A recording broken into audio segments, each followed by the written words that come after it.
Hello and welcome. This is Cheryl. Thank you so much for joining me today.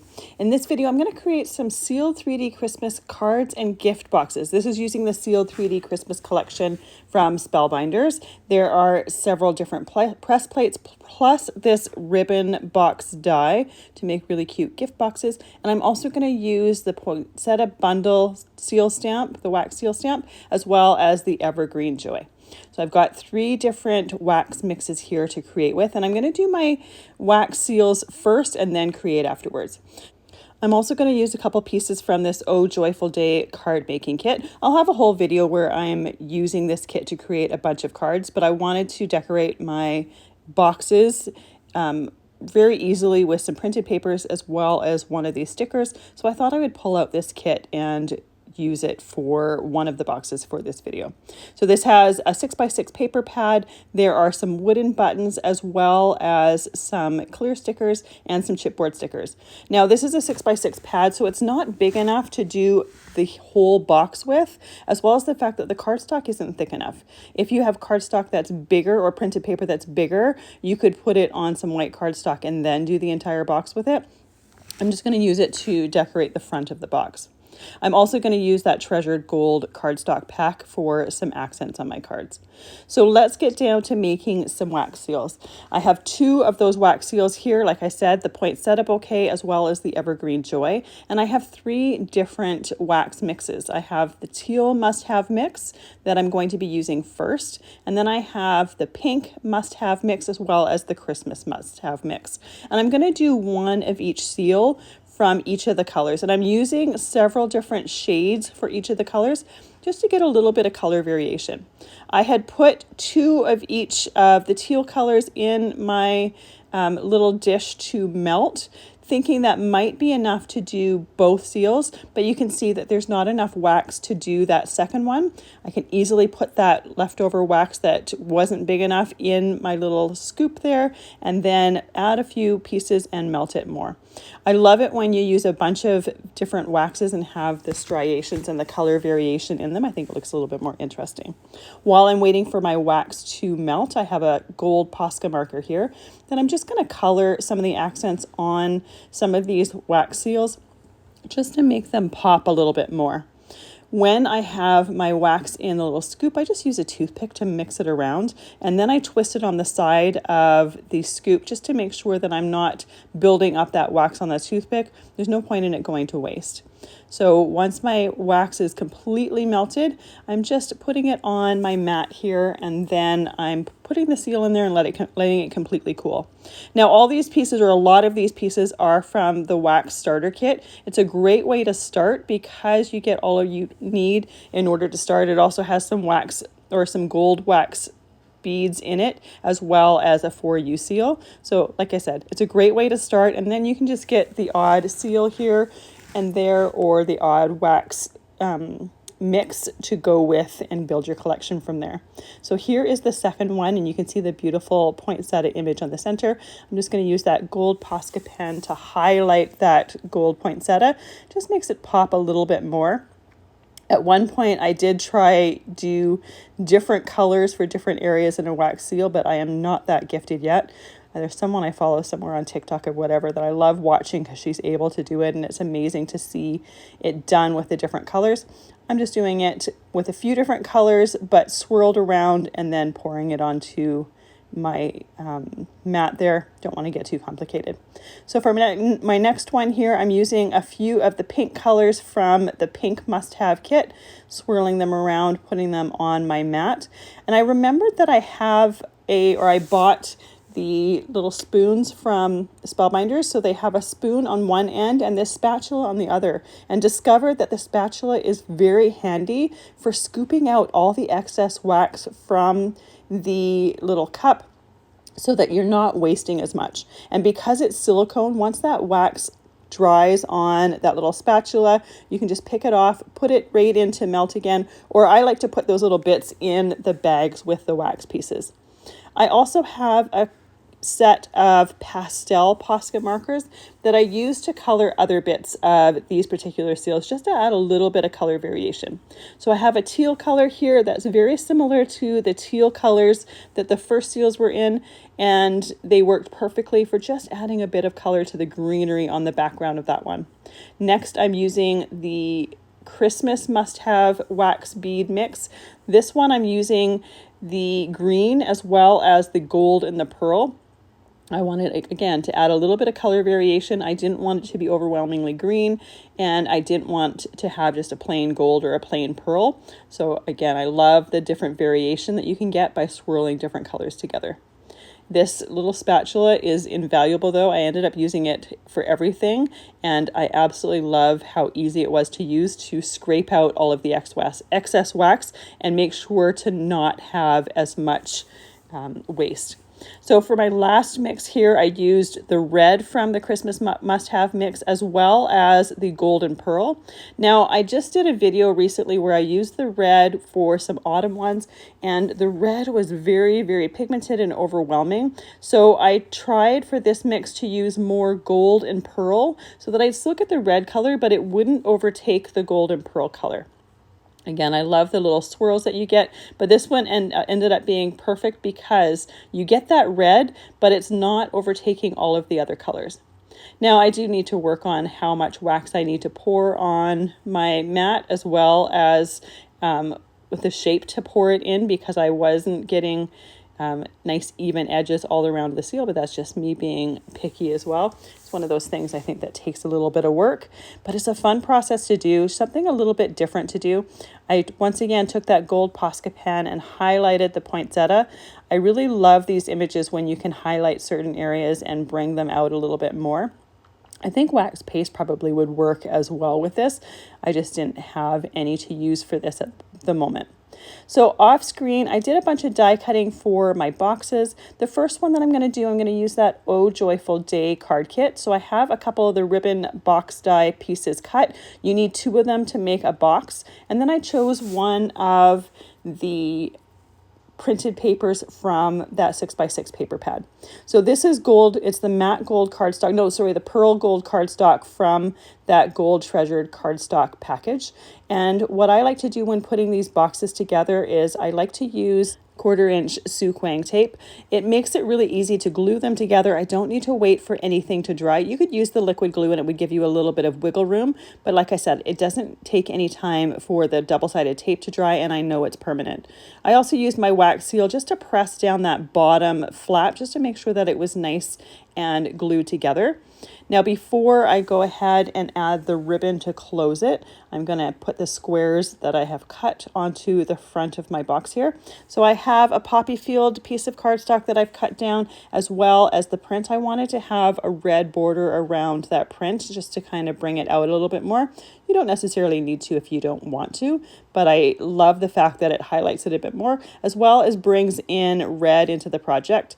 I have some ribbon here. It's actually 3/8 of an inch ribbon. It's the widest that I could find when I was looking.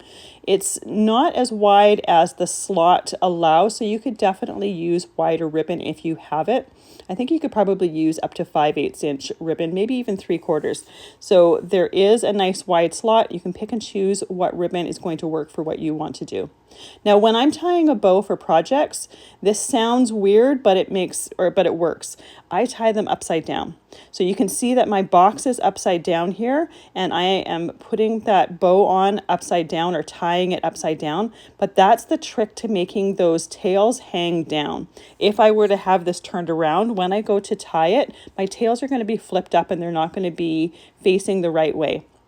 So if you ever have or struggle to get bows to lie right on things, try tying it upside down. Again, I know it sounds weird. It was a tip that was taught to me many, many years ago, and it hasn't steered me wrong. So I'm just going to use one of these very simple chipboard stickers on the front of this box.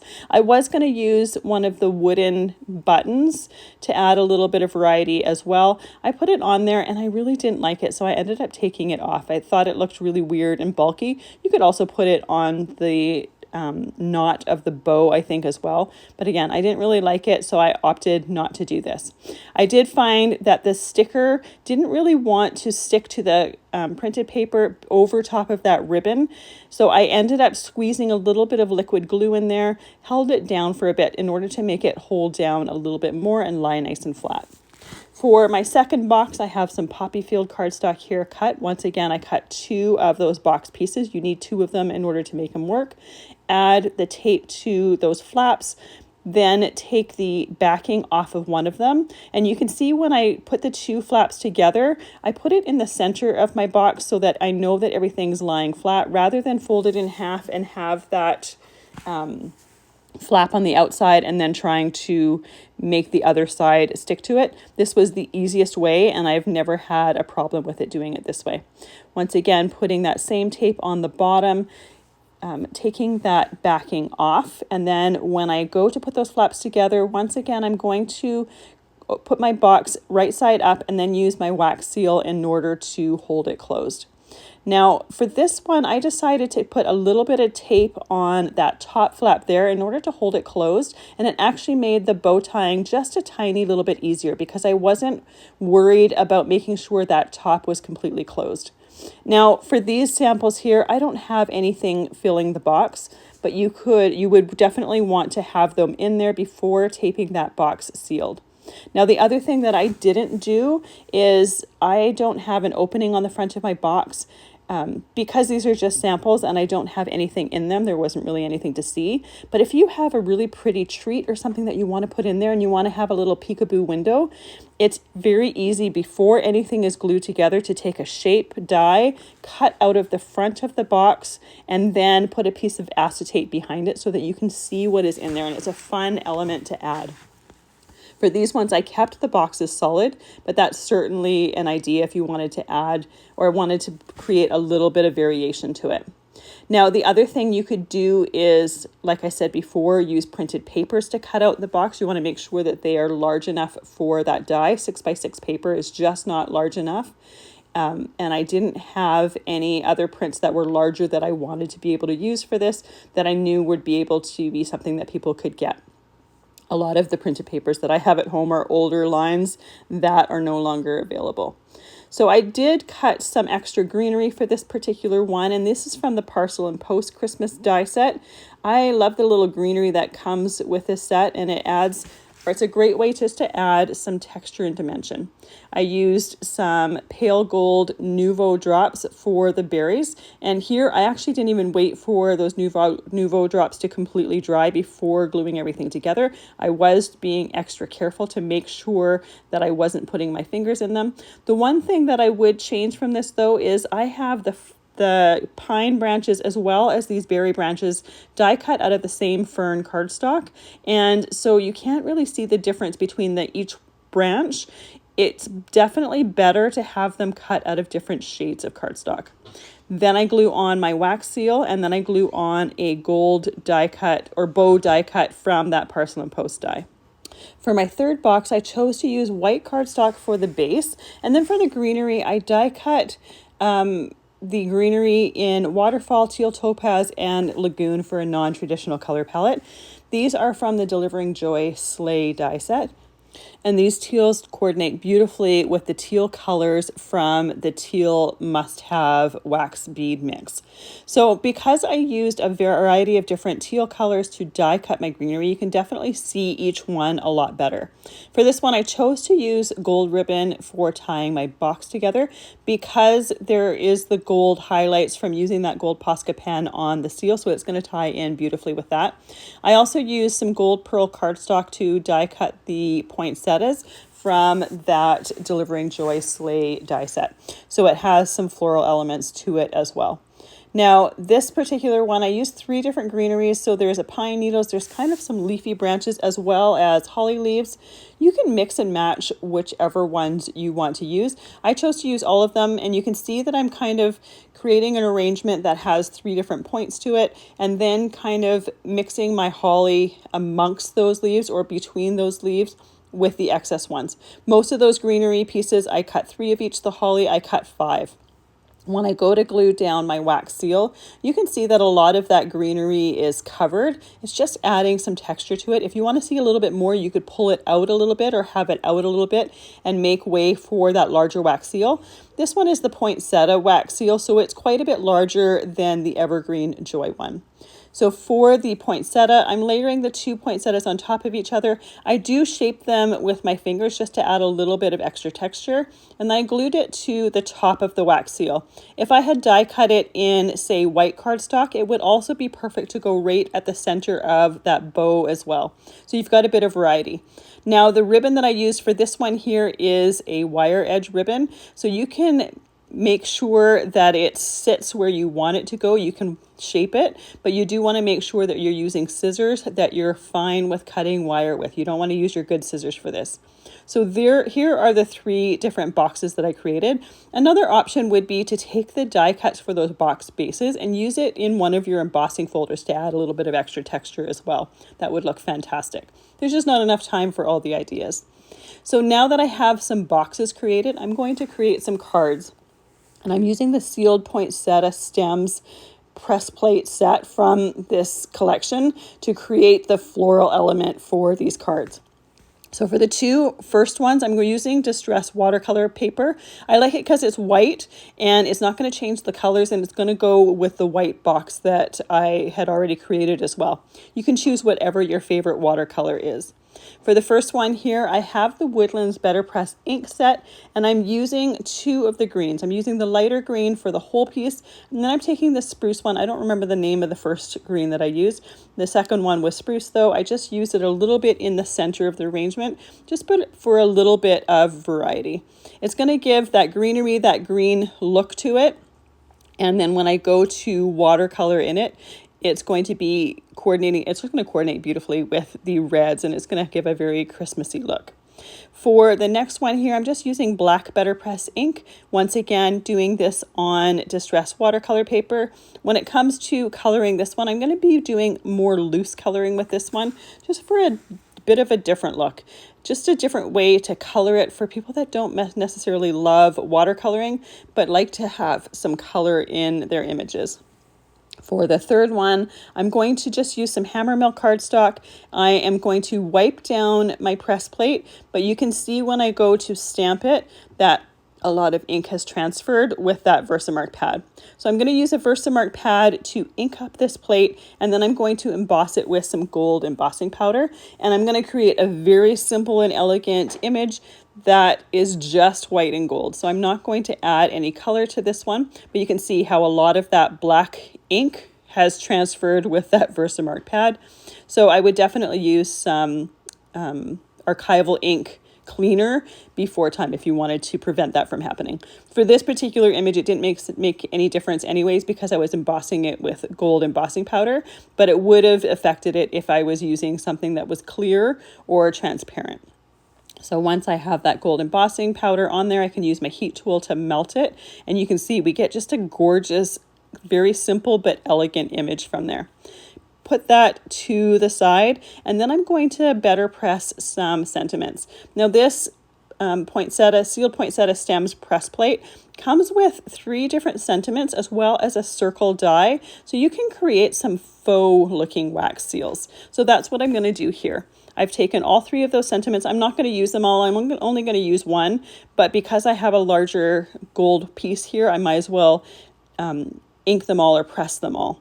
So I pressed them or inked them with that black archival or black Better Press ink pad, ran it through my die cutting machine. And because this gold has a coating on it, not a lot of the ink transferred. So I could have tried inking those press plates up again, but because they're so tiny, it's so easy to move them very slightly and then get a wrong pressing, even with that tiny ink pad. So here's a little trick. I'm using some black distress or black soot distress paint, and I'm painting those images. Because this is a coated cardstock, I can wipe that paint off without affecting the cardstock. This wouldn't work with regular cardstock. And that first one, I had a damp cloth and I actually pressed a little bit too hard, so I had to do it again. Once again, just using a tiny flat brush to cover all of those areas that I have those words or those sentiments in, making sure they're covered and that paint is going inside that recessed area with those sentiments. For the second wiping, I'm just using some dry paper towel. You do want to be light-handed with this because even though those sentiments are recessed, you want to make sure that you're not pressing into that recessed area to remove that paint. So I'm being very light-handed, and you can see how we get those black sentiments on there. Even if I go in afterwards and use a damp cloth, I still am at the risk of removing too much of that paint. So you need to be careful. There's a happy medium there. You don't want to get too much off, but you also don't want to leave too much on there and tarnish your gold. Then I'm using that circle die set circle die that comes in that set. I tape it in place and cut out those sentiments. I'm only going to cut out 2. I'm not going to use that center one there that I ended up wiping all of the paint out of. And then I'm only going to actually use 1 for the card that I'm going to create with it. Now, I also have a secret to getting a little bit more dimension from this. You could take that circle die and cut out some scraps of cardstock and use that to get some dimension, but I wanted to do something a little bit different here. So I'm going to glue my image piece onto my matte gold piece here that I'm using as a mat. So that mat is cut to 4 inches by 5 1/4. My image piece here is cut to 3 3/4 by 5 inches. Now I got a tiny little black smudge. I was already going to put this piece of ribbon over the card anyways, but because I have a tiny black smudge, that's going to dictate where I want to put that ribbon. I want to kind of cover that up. So it's about where I was going to put it anyways, but that's a little trick. If you happen to get a little smudge, maybe some ribbon's going to cover it. Then I'm going to put that onto my white card base. Now, originally I was going to put this red seal on here, but when I go to put it on, it just looks out of place because I have white and gold for the whole thing. There's no color. It just looked weird to me. It might have worked, but I just didn't really like it. So I end up going with one of those faux gold seals that I created from this die set, and I love the way it looks on there. It does add a little bit of black because of that sentiment, but that's totally fine. In order to add some shine and dimension, once this is glued down and once that glue has dried, I'm just using some glossy accents to completely cover it. Again, it's going to add that shine, it's going to add that dimension, but it's a great way to create a faux wax seal if you don't have the supplies or are not too sure if that's your cup of tea, but you do want to create that look every once in a while. Then I'm taking those pale gold Nouveau drops and just adding some of those drops to the berries in this arrangement as well as the center of the poinsettia. It's just going to tie in that gold and it's just going to add a little bit of extra dimension to this image without adding any color to it. So there is our first card. I'm going to set that aside to dry while I'm working on the second one. I'm going to use some Caron markers to do my watercoloring for this image. You can use whatever you love to do your watercoloring. Now, when I do watercolor, most of the time I stamp or better press and emboss because it gives you a little bit of a ridge that makes it a bit easier to watercolor because you don't have to worry about one area being dry before working on the next area. I chose not to do that for this particular project because I wanted to use these green better press inks as well as the fact that most of the areas are separated. So I don't really need to wait for different areas to dry before working on beside them because, like I said, most of them are separated, so I don't have to worry about that. So the Caron markers that I'm using for this one is I'm using the 170 magenta red for this poinsettia, and then when it comes to the leaves and the greenery, I'm going to be using 228 lush green and 253 grass. I'm also going to add a tiny little bit of gold to this by adding some gold perfect pearls. I'm going to create some watercolor with it. If you've never worked with perfect pearls before, it's a mica powder that has a binding agent right in it that's activated by water. So it's very easy to create a shimmery or metallic watercolor with it by just adding some water. I'm just working with these colors on my glass mat. I can just scribble them onto that glass mat and then use my water brush to pick up that color to do my watercoloring. Any area that I want that color to be a little bit darker, I can take that marker and go directly to the paper.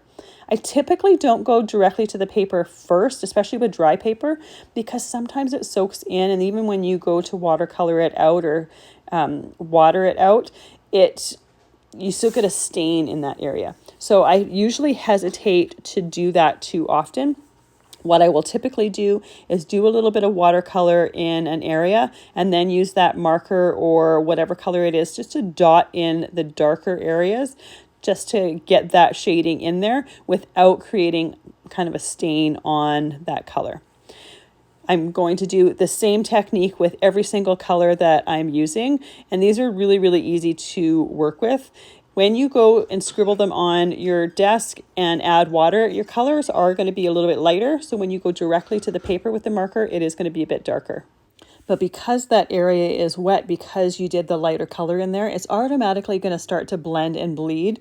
And it takes a little bit of the work out of it. It makes it really easy to watercolor and get some shading in there. I still go in there and blend the two colors together, the different shades together, but it automatically does it, so it's very easy to blend those colors together. And by working on a glass surface, it makes it really easy to wipe it off. If you don't have a glass surface, you could use just a piece of non-porous, you could use a piece of tile, you could use a piece of plastic, you could use an old sour cream lid, something like that, even a dish that you can clean off and wipe off. It makes it really easy to do this and to not have or not need any special supplies for that. So I love the little gold accents that using the perfect pearls and creating a little bit of a paint adds. You don't need a whole lot, but it just adds a little bit of a different texture to it. Now, if you want to add some extra dimension, you could also put some glossy accents on top of them once they are dry, but I didn't do it for that one. So for the third one here, this is the one that's done with the black Better Press ink. So it's a permanent ink. It's on watercolor cardstock. I'm doing some quick scribbling in areas. I'm not doing any detailed coloring at all. I like to use a distress sprayer and spray the back of my cardstock as well as the front, because by doing both sides, first of all, that back will suction onto your surface. It'll keep it flatter and you can have a little bit more control where the paint or where the watercolor blends and bleeds.